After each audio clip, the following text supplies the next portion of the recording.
Shopify grows your business no matter how far or big you grow. Shopify is the global commerce platform that helps you sell at every stage of your business. Whether you're selling your fans' next favorite shirt or an exclusive piece of podcast merch, Shopify helps you sell everywhere. Shopify powers 10% of all e-commerce in the U.S. Allbirds, Rothy's, Brooklinen, and millions of other entrepreneurs of every size across 175 countries.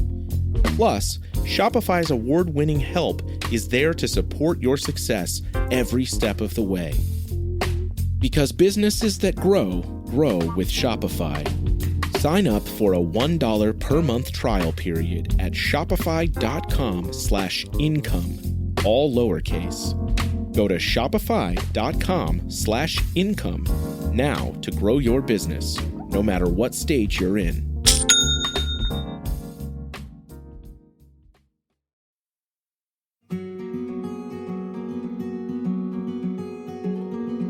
When you're a kid, there's no better season than summer.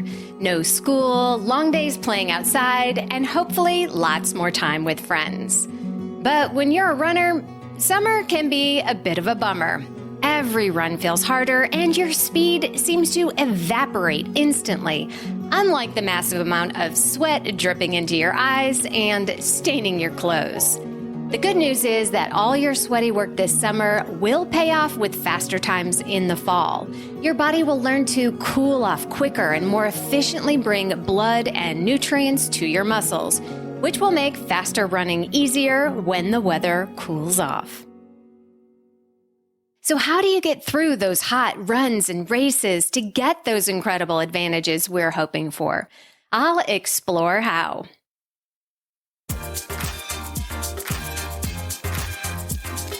Welcome to The Planted Runner. I'm Coach Claire Bartholic, and my mission is to help you improve your running, your mindset, and your life with science-backed training and plant-based nutrition.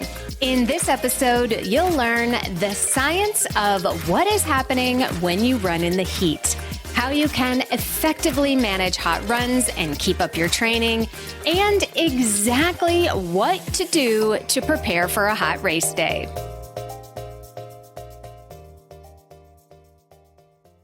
This episode will give you everything you need for your hot and sweaty runs this summer. But if you need more help, you can order my book, The Planted Runner, Running Your Best with Plant-Based Nutrition, wherever you get your books, or request a copy from your local library. And if you'd like help directly from me, you can check out my freebies, personal coaching, and sign up for my PR team at theplantedrunner.com/link. Don't forget to stay tuned all the way to the end of the episode for another Mental Strength Minute. Fortify your mind in 60 seconds or less.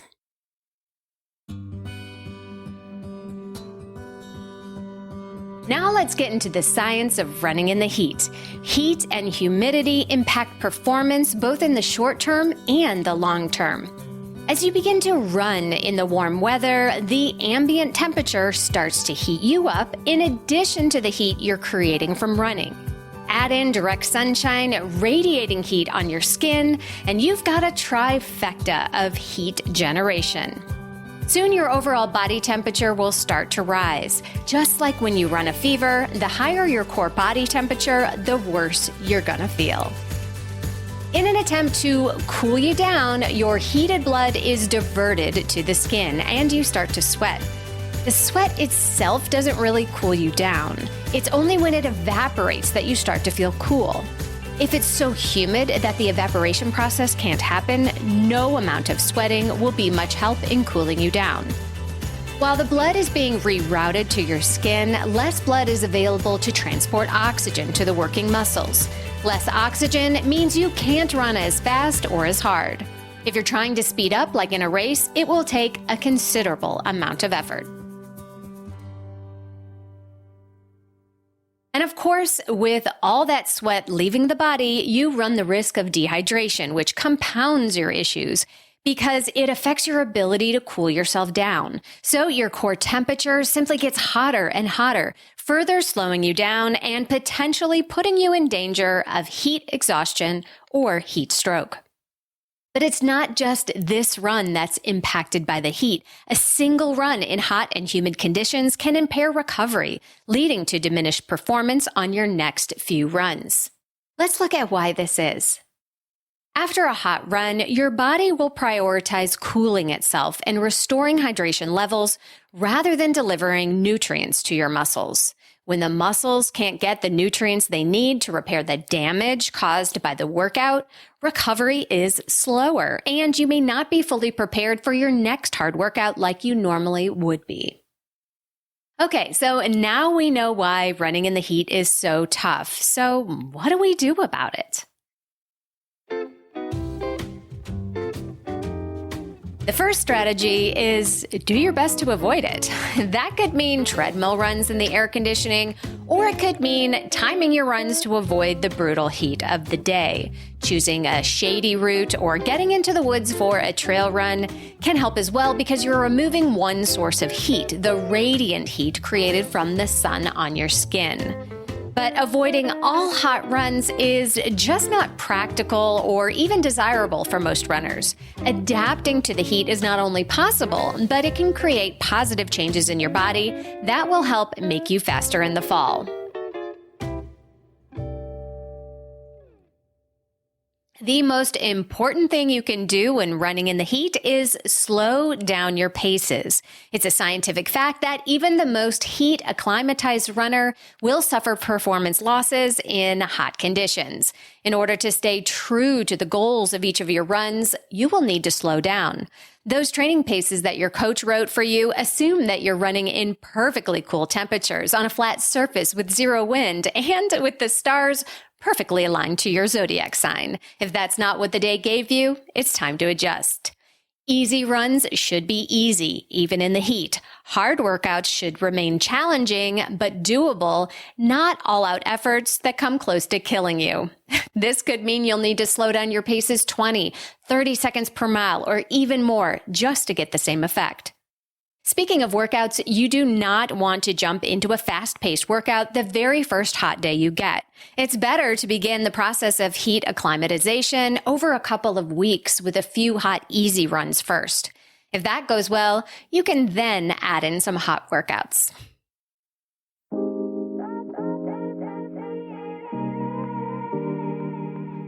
Your next line of defense is proper hydration, but what does that even mean?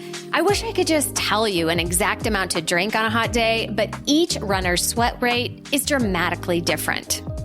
How do you find out your unique sweat rate? Here's a simple test. Weigh yourself naked before and after a hot run and subtract the amount of fluid you took in. That'll give you a rough idea of how much fluid you lose on a run. Now, you don't have to replace all of what you sweat out during the run itself. That would lead to a lot of sloshing tummies. What you don't want to do is lose more than about 2.5% of your body weight during a run. For a 150-pound runner, that's about 3.75 pounds or 60 ounces of fluid. That does not mean that you should not hydrate at all if you lose less than that, however. Training your body to drink on the run will not only help you feel better and perform better, but it's something that you need to practice before race day.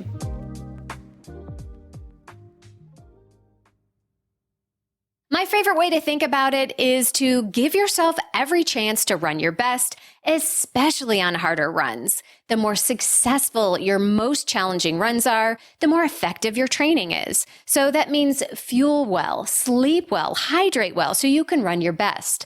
There are lots of ways to purposely make running harder by fasting, underhydrating, and overstressing. But if you do that all the time, you are training your body to survive, not to thrive. Now back to hydration.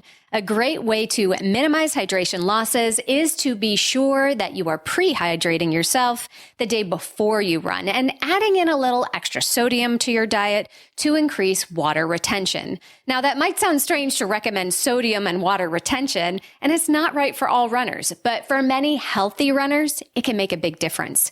If you are on a low sodium diet for medical reasons, be sure to check with your doctor before increasing your sodium intake.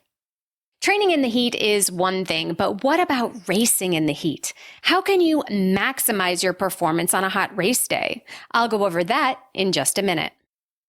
Women's Running Stories, where we explore the intersection between running and life. Because every woman who is committed to a running journey has a story to tell, and this is where you'll find those stories. I am host and producer Cherie Louise Turner. I'm a 53-year-old runner, and together with original music by musician and runner Cormac O'Regan, we bring these inspirational stories to life. Please join us to fuel your adventures. Sports stars. They're like superheroes. But they're actually real. Which is why we've made a podcast about them. You see, they've all got a story. But too many of these stories were cut short. Kobe Bryant, Payne Stewart, Flojo, Phil Hughes, Justin Fashanu. We're writing episodes about all of them. And sadly, many more.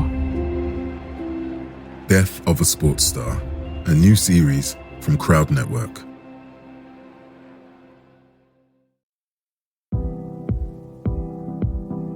But first, I wanted to let you know that I have been chosen as the official coach for the Oktoberfest Half Marathon, September 30th, 2023, here in beautiful Asheville, North Carolina. Come run along the French Broad River as the trees change color and enjoy a tasty craft brew after the race. I've created an exclusive 12-week half marathon training plan specifically for the Oktoberfest Half Marathon, which you can add to your cart with your registration. It includes everything you need to run your best race, including mileage, strength training, and of course, my best mental strength lessons. They've also created a private Facebook group for the event where you can get support and join a community of runners ready to don their lederhosen this fall. This race is expected to sell out, and training starts July 9th, so sign up today at OktoberfestHalfMarathon.com. That's Oktoberfest with a K, halfmarathon.com. Before I get back to the conversation, I want to talk about a massive problem that I see with runners everywhere, and especially plant-based runners. You know that I'm the first to tell you that you can absolutely get everything you need from a plant-based diet as an endurance runner. But most runners are struggling. With our busy lives and time-consuming training schedules, making sure that you get enough to fuel your training and making sure that it's actually optimal for your health and performance is a real challenge. So that's why I tell all my athletes to make nutrition simpler and get Neurify Plus by Previnex. In less than a minute, you can mix their superior quality protein shake up with just water in a shaker bottle, and it actually tastes delicious. That is not the case with other plant-based powders I've tried. You can enjoy Neurify right after a workout, knowing you are getting everything you need for muscle repair, with none of the junk that you're going to get in one of the lower quality powders. Another cool way to use it is to mix up a couple of scoops with water or warm plant-based milk right before bed. Studies have shown that taking 20 to 30 grams of protein right before bed is the optimal time for protein synthesis and muscle repair that we all need.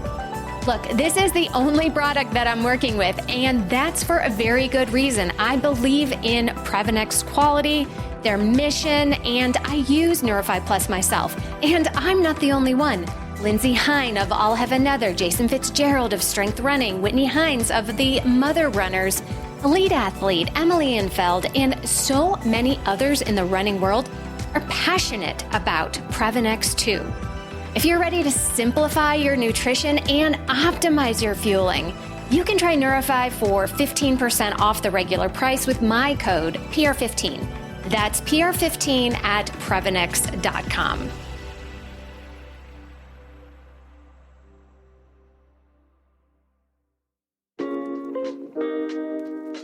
There's nothing quite like training for weeks and months for a big race, only to open your weather app the week before and learn that it's going to be hot and humid. So what can you do to maximize performance on a hot day? Well, the first step would be try to avoid it in the first place. When choosing races, aim to find those that have a low chance of hot weather if this is a big, important race for you. Or if the heat can't be avoided, consider switching to shorter events like the 5K instead of the marathon during the summer.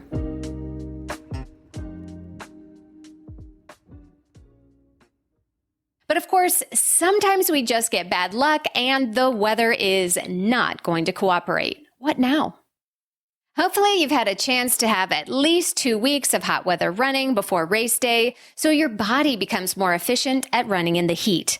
Now, being more efficient doesn't mean you will magically be just as good in the heat as you are on a cool day, but it will take longer for the heat to catch up with you and slow you down. If you don't have the chance to acclimate before the big day, there are a few techniques that you can try that might help. And the reason I say might is that there really are no guarantees when it comes to the heat. One common trick is to wear extra layer of clothes on your runs in cool conditions when you are expecting a hot race day.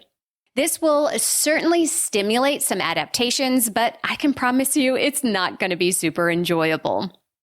Some athletes use saunas and hot tubs in the 2 weeks before a hot race. Elite athletes have been known to run on a treadmill inside a hot sauna to recreate hot race conditions. Personally, I would take sitting in a hot tub over a sauna session on the treadmill, but I hope that I don't have to warn you that this could be a very rough session if you try it. Like all things running, these techniques vary in degrees of success from one runner to the next. Anecdotally, some runners find these tough heat sessions actually impair race day performance, so be careful going overboard with a new technique in the critical weeks before your race.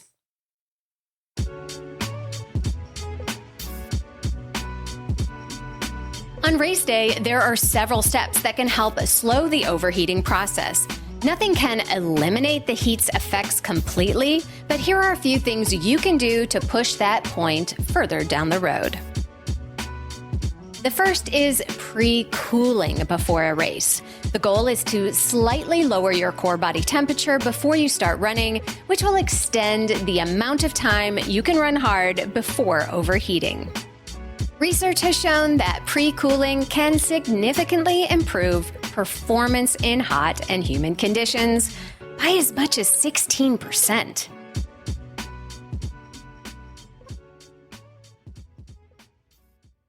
So, how do you do it? You can purchase a specific pre-cooling vest that you would wear for 10 to 20 minutes before the race or during the warm-up. That is certainly a simple option, but not everyone will have access to a fancy frozen vest. Other options are a quick ice bath, drinking a frozen slushie, or having a popsicle, or using some frozen washcloths on your skin. Obviously, these choices are logistically more difficult to pull off in a big city race where you're staying in a hotel room. But even drinking some ice water or using cold compresses will help. Of course, don't do anything on race day that you have not practiced many times before, and don't do something extreme enough to give you frostbite or freezer burn. I hate that I have to even mention this, but we all know runners that take good advice to the extremes. What you wear on race day also makes a difference. Coat yourself in sunscreen and be sure you are dressed in light-colored clothing, sunglasses, and a hat or a visor. I personally prefer a visor as it lets heat escape from my head, but others may prefer the sun protection of a full hat.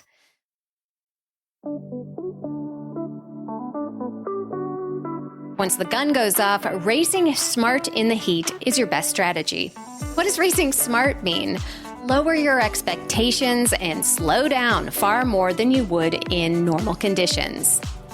Given enough heat and enough time, you will slow down. Everyone slows down, no matter how heat adapted they are. Please accept this fact. It is far better to be in control as long as possible instead of racing as if the heat won't catch you. It will. But if you start conservatively, you'll have a lot better chance of it catching up to you after you cross the finish line instead of before.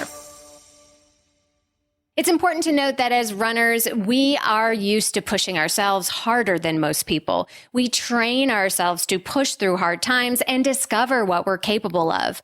But overdoing it in the heat can be dangerous and downright deadly. So there are a few signs to watch out for. If you begin to feel chills and have goosebumps on your skin, stop running immediately. This is a sign of heat exhaustion, which could lead to heat stroke. You can walk as long as no further symptoms develop, such as dizziness, confusion, nausea, headache, or vomiting. Hydrate with water or a sports drink and try to get in the shade. Heat stroke is a medical emergency, and it's characterized with some similar symptoms, but instead of cool, clammy skin, you are red, hot, and dry, and your body temperature is very hot. You are likely to become very dizzy and confused, and you may pass out. If you or another runner is experiencing these symptoms, forget about the race and get help immediately.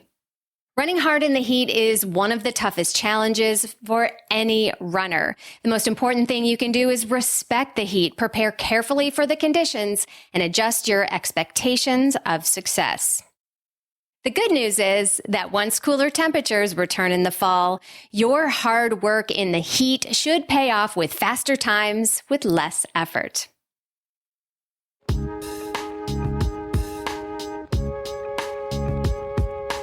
And now it's time for the Mental Strength Minute. Fortify your mind in 60 seconds or less.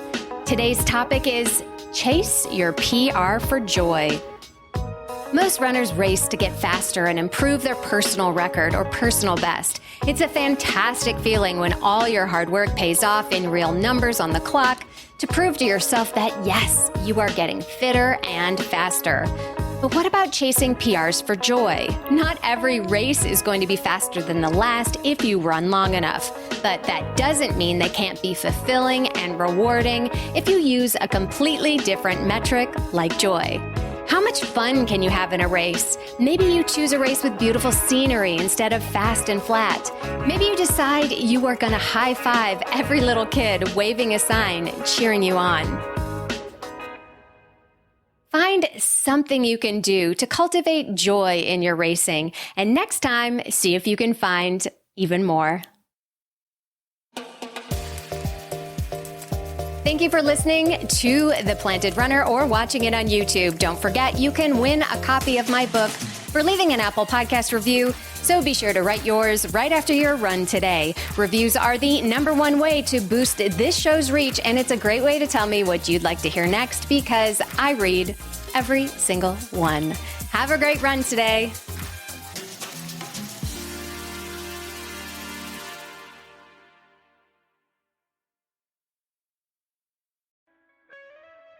Hear Her Sports is a podcast for everyone who loves stories by and about women striving to improve and make a difference in their lives.